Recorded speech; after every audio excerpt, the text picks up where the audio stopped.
So, What? Mr. Mortgage Man, Money Man, talk to me about what is in a mortgage.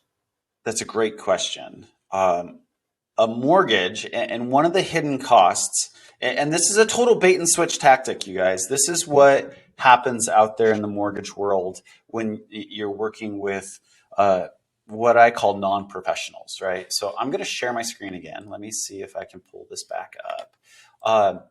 So in a mortgage, the mortgage includes your principal and interest, which is the mortgage side of it, right? Right. And then your taxes, your real estate taxes that you pay to the tax man every 6 months, and then your homeowner's insurance, right? So when we go to underwrite your mortgage, we're looking at those three things and saying, hey, does Johnny homeowner or Sally borrower, do they have enough income to pay for these three things? Sometimes if you don't have a huge down payment, you're paying mortgage insurance in there too. And then sometimes you're paying homeowners association dues. So I put together this quick illustration, and it'll be available in the links below. So here we go. We have these elements. We have principal and interest, we have property taxes, and we have hazard insurance. Some cases you have a homeowner's insurance due, and then down here is homeowners association, or mortgage insurance was here, sorry.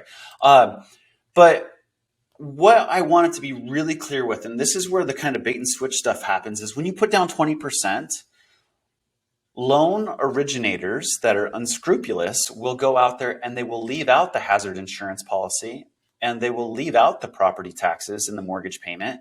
So it looks like you're saving this $600 a year or a month. And then somebody that quotes a full payment is now way out in the market from a payment standpoint. And it gets worse.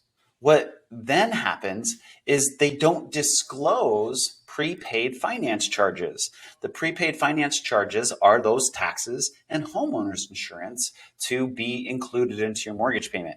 So as you can see, that number is $4,000 different, right? So what happens all too often that I see is clients are out there comparing loan estimates or a mortgage coach illustration like this and saying, hey, wow, Keith, your closing costs are $4,000 more expensive and your payment is another $600 more than this other guy at whatever.com mortgage company, right?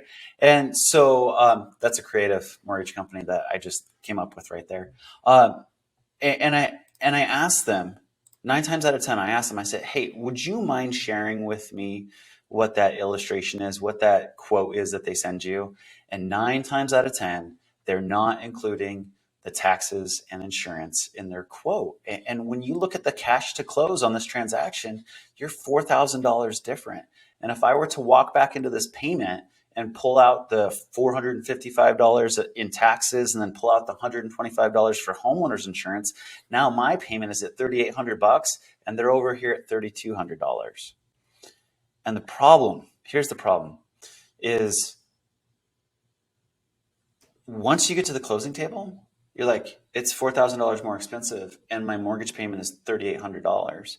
And so they just duped you into a bait and switch situation. So definitely make sure that you're watching this. If you're putting down more than 20%, a lot of mortgage professionals out there do this. What you want to be looking at when you're comparing closing costs are right down here in the fee details. You want to look at processing fees, underwriting fees, and origination charges.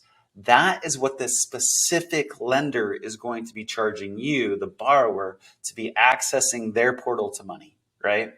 Appraisal fees are pretty standard across the industry. Credit reports are pretty standard across the industry. And then escrow fees, title and escrow are going to be dictated by the purchase and sale, right? So regardless who you go with on the mortgage side of the coin, you're always going to be paying these title and escrow fees. So keep that in mind while shopping.